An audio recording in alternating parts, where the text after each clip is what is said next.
Hello friends, আমি সৌরভ ভট্টাচার্য আর আজকে আমরা শিখব অবজেক্ট মেনু। তো চলো দেখা যাক। ইলাস্ট্রেটরটা ওপেন করলাম, ওপেন করে একটা অবজেক্ট নিলাম বা শেপ নিলাম, কালারটা দিলাম ফিল কালার। অবজেক্টের প্রথমেই আছে ট্রান্সফর্ম।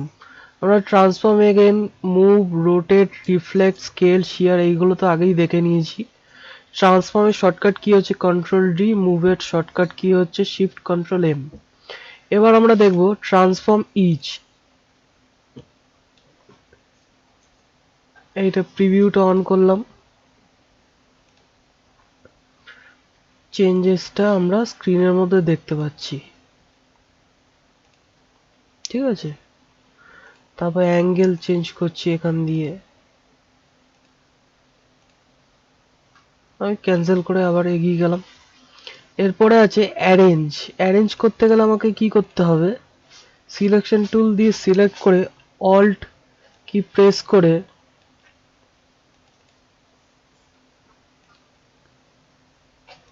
কালারটা চেঞ্জ করলাম, করে এটাকে ফ্রন্টে বসিয়ে দিলাম।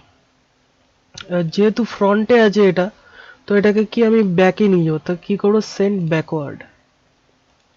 আবার এটাকে আমি ব্রিং ফরওয়ার্ড, ফরওয়ার্ডে চলে এলো। আবার সেন্ড টু ব্যাক, ব্যাকে চলে গেল। Bring to front. এখানে বোঝার একটা বিষয় হচ্ছে যে ব্রিং টু ফ্রন্ট আর ব্রিং ফরওয়ার্ড যেমন সেম, তেমনি সেন্ড ব্যাকওয়ার্ড আর সেন্ড টু ব্যাকও কিন্তু সেম, ঠিক আছে। তো এই দুটোকে আমি সিলেক্ট করে ডিলিট করে দিলাম। এরপর একটা শেপ নিলাম, শেপ নিয়ে আরেকটা এলিপস নিলাম,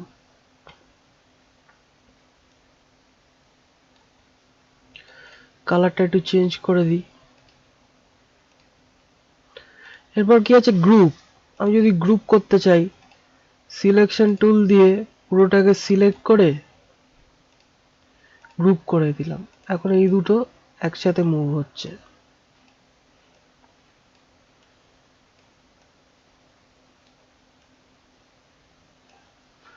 আর এটাকে যদি আমি আনগ্রুপ করে দিই, আলাদা হয়ে গেল। এলিপসটাও আলাদা করে মুভ হচ্ছে, রেক্ট্যাঙ্গেলটাও আলাদা করে মুভ হচ্ছে। তো এই এলিপসটাকে আমি ডিলিট করে দিই। এরপর কি আছে, অবজেক্টটাকে সিলেক্ট করে এরপর আছে লক থেকে সিলেকশন। যেহেতু লক করে দিয়েছি ওই জন্য আর কিছুই করা যাচ্ছে না, যেহেতু লক করে দেওয়া হয়েছে। এটাকে আমি কি করলাম, আবার আনলক অল করে দিলাম, আনলক হয়ে গেল। এখন এটা মুভ করা যাচ্ছে। এবার এটাকে আমি হাইড করলাম, হাইড থেকে সিলেকশন, হাইড হয়ে গেল। আবার শো অল করলাম, দেখা যাচ্ছে।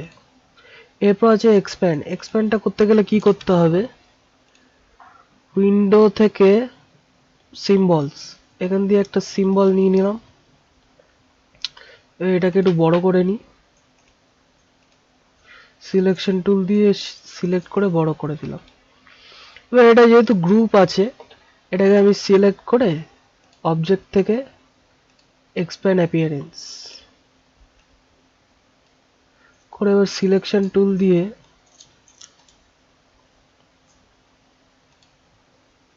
এক্সপ্যান্ড,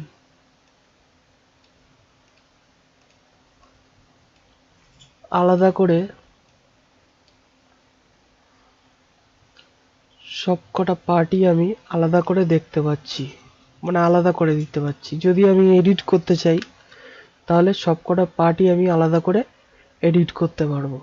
এটাই হচ্ছে এক্সপ্যান্ডের কাজ। তো এটাকে আমি আবার সিলেক্ট করে গ্রুপ করে দিলাম, গ্রুপ করে এটাকে অফ করে দিলাম। তাহলে এক্সপ্যান্ড বোঝা গেল। এক্সপ্যান্ড আর এক্সপ্যান্ড অ্যাপিয়ারেন্স দুটোর কাজই প্রায় সেম, বোঝা গেল। এরপর হচ্ছে ফ্ল্যাটেন ট্রান্সপারেন্সি। ফ্ল্যাটেন ট্রান্সপারেন্সি আমরা কি দেখতে পাচ্ছি, এখানে র্যাস্টার আর ভেক্টরের ব্যালেন্সটা দেখা যাচ্ছে, যে কত পার্সেন্ট র্যাস্টার আছে আর কত পার্সেন্ট ভেক্টর আছে, সেই ব্যালেন্সটা আমরা দেখতে পাচ্ছি এখান থেকে। তো ঠিক আছে, এটা আমি বন্ধ করে দিলাম। এরপর কি আছে রাস্টারাইজ এখান থেকে কালার মডেলে 8 GB থেকে আমি গ্রে স্কেলে চেঞ্জ করলাম, গ্রে স্কেল হয়ে গেল। আবার কন্ট্রোল জেড করে আগের পর্যায়ে নিয়ে গেলাম, আবার বিট ম্যাপে আমি চেঞ্জ করলাম, ওকে করলাম, বিট ম্যাপ এফেক্ট এলো, আর কন্ট্রোল জেড করলাম। এখান দিয়ে আমরা রেজলিউশন বাড়ানো কমানো করতে পারবো এই অপশনগুলোর মাধ্যমে। এখানে আছে ব্যাকগ্রাউন্ড হোয়াইট আছে, আমি ট্রান্সপারেন্ট করে দিলাম, ওকে, ব্যাকগ্রাউন্ড ট্রান্সপারেন্ট হয়ে গেল। আবার কন্ট্রোল জেড করে আগের পর্যায়ে গেলাম। তো আমরা রাস্টারাইজটা বুঝলাম, ক্যান্সেল করে দিলাম। এরপর কি আছে, এরপর আছে ক্রিয়েট গ্রেডিয়েন্ট মেশ। আমরা গ্রেডিয়েন্ট মেশ দুটোই আগে দেখেছি, স্লাইস দেখেছি। আচ্ছা, এরপরে হচ্ছে পাথটা করতে গেলে আমাকে কি করতে হবে, এখান দিয়ে একটা লাইন নিলাম, স্ট্রোকে কালার দিয়ে দিই, সিলেকশন টুল দিয়ে সিলেক্ট করে অল্ট কি প্রেস করে আমি 3টে কপি নিলাম ওটারই। কপি নিয়ে এবার এটাকে আমি একটু রোটেট করে দিই,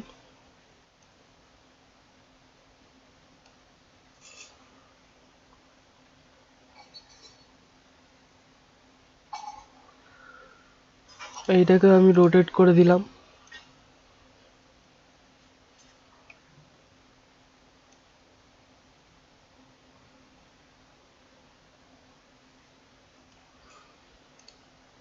এটাকে একটু মুভ করে দিই।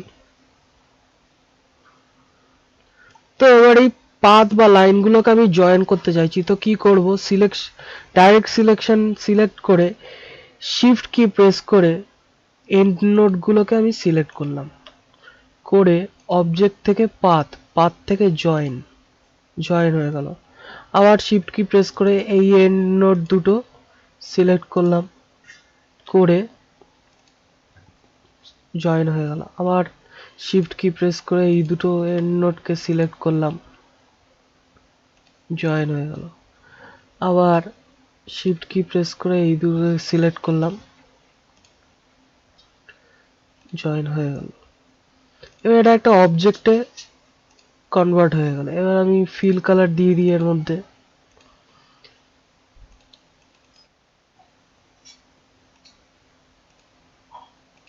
ফিল কালার দিয়ে দিলাম। তো এরপরে পাথের মধ্যে কি আছে, অ্যাভারেজ। আমি যদি অ্যাভারেজটা দেখতে চাই, please select 2 or more points to average। তো আমাকে কি করবে, আবার ডাইরেক্ট সিলেকশন টুল দিয়ে সিলেক্ট করে শিফট কি প্রেস করে আমি দুটো পয়েন্ট সিলেক্ট করলাম, সিলেক্ট করে এবার আমি অ্যাভারেজ দেখব, হরাইজন্টাল,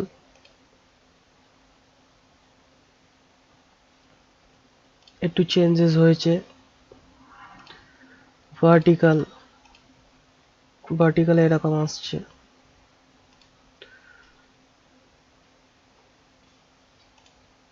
হরাইজন্টালে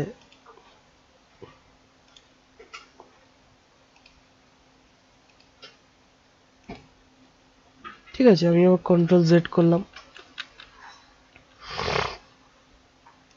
এরপর পাতে আছে আউটলাইন স্ট্রোক। আমরা তো স্ট্রোক বাড়ানো কমানো আগেই দেখেছি, তাও আরেকবার দেখিয়ে দিচ্ছি। আউটলাইন স্ট্রোক নিলাম, স্ট্রোকটাকে বাড়িয়ে দিলাম। তো এই হলো আউটলাইন স্ট্রোক। এরপর কি আছে, অফসেট পাথ। প্রিভিউটা অন করি, এই যে এতগুলো পাথ চলে এসছে বা এতগুলো স্ট্রোক চলে এসছে, ক্যান্সেল করে দিলাম। এরপর কি আছে, সিম্পলিফাই। এটা যদি আমি সিম্পলিফাই করতে চাই, প্রিভিউটা অন করলাম, এই চেঞ্জেস গুলো আমরা স্ক্রিনের মধ্যে দেখতে পাচ্ছি।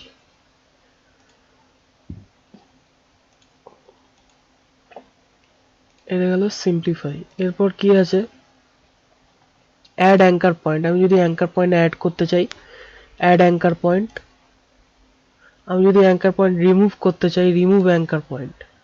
এটা যেহেতু পুরো পাতটা সিলেক্টেড আছে সেই জন্য এটা চলে যাচ্ছে রিমুভ অ্যাঙ্কার পয়েন্ট। এরপর কি আছে, divide objects below, the filter cannot complete because more than one object is selected। তো আমাকে একটা অবজেক্ট সিলেক্ট করলাম, আমি শুধু ফিল্ডটাকে আমি সিলেক্ট করলাম, সিলেক্ট করে ডিভাইড অবজেক্টস বিলো, পুরো ফিল্ডটাই চলে গেল। এইটাই হচ্ছে ডিভাইড অবজেক্টস বিলোর কাজ। কন্ট্রোল জেড করে আবার আগের পর্যায়ে গেলাম। স্প্লিট ইনটু গ্রিড, গ্রিডে যদি আমি স্প্লিট করতে চাই এখান দিয়ে গ্রিড, রোসে স্প্লিট হচ্ছে, তারপর কলামে স্প্লিট হচ্ছে। এটা প্রিভিউটা যেহেতু অন করা আছে সেই জন্য আমরা দেখতে পাচ্ছি এই চেঞ্জেসটা। কন্ট্রোল জেড করে দিলাম। এরপর কি আছে, এরপর হচ্ছে ক্লিন আপ। ক্লিন আপ করে দেখি, নো ক্লিন আপ ওয়াজ নেসেসারি, মানে এটা ক্লিন আপের দরকার নেই।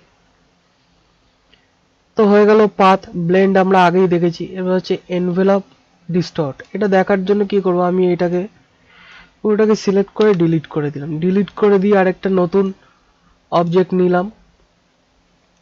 অবজেক্ট নিয়ে এনভেলপ ডিস্টর্ট, মেক র্যাপ, এখানে অনেক ধরনের এফেক্ট আছে। প্রিভিউটা অন করি,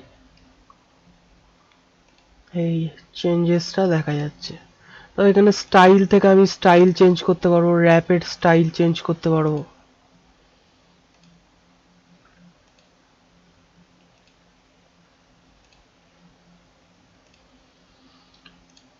তো এই গেল এনভেলপ ডিস্টর্ট থেকে make with warp. Make with mesh, আমরা মেশ আগেই দেখেছি।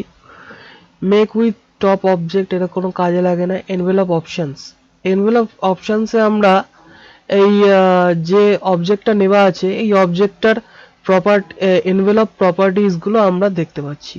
ঠিক আছে, ক্যান্সেল করে দিলাম। আচ্ছা, লিভ পেন্ট, এরপর আছে leave paint.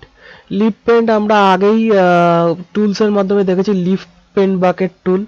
Leave paint bucket tool আর লিভ পেন্ট এই দুটোর কাজ সেম। এরপর আছে লিভ ট্রেস। লিভ ট্রেস, এটাকে আমি ডিলিট করে দিই। ডিলিট করে দিয়ে একটা ইমেজ নিলাম। ইমেজ নিয়ে এইটার উপর আমি লিভ ট্রেস করতে চাইছি, থেকে মেক, পুরো ভেক্টর ইমেজে কনভার্ট হয়ে গেল লিভ ট্রেস। এইটুকুই হচ্ছে লিভ ট্রেসের কাজ। কন্ট্রোল জেড করে আগের পর্যায়ে গেলাম। এরপর কি আছে, টেক্সট র্যাপ, এটাকে ডিলিট করে দিই। ডিলিট করে দিয়ে একটা টেক্সট লিখলাম।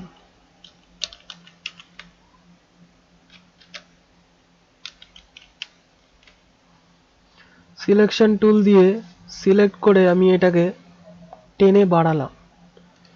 এবার কি আছে, টেক্সট র্যাপ, সাইডে একটা র্যাপার চলে এসছে, এটাই হচ্ছে টেক্সট র্যাপ। ঠিক আছে, তো এটাকে আমি ডিলিট করে দিই। এরপর কি আছে, এরপর আছে ক্লিপিং মাস্ক। ক্লিপিং মাস্কটা করতে গেলে আমি কি করব, আবার একটা নতুন ইমেজ প্লেস করব। প্লেস করলাম, প্লেস করে এইবার একটা টেক্সট লিখলাম মাস্ক বলে।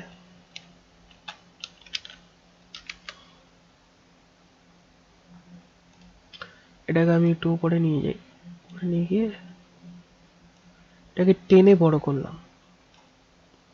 এবার কি করলাম, শিফট কি প্রেস করে লেখাটাকেও সিলেক্ট করলাম প্লাস ছবিটাকেও সিলেক্ট করলাম, করে অবজেক্ট থেকে ক্লিপিং মাস্ক থেকে মেক,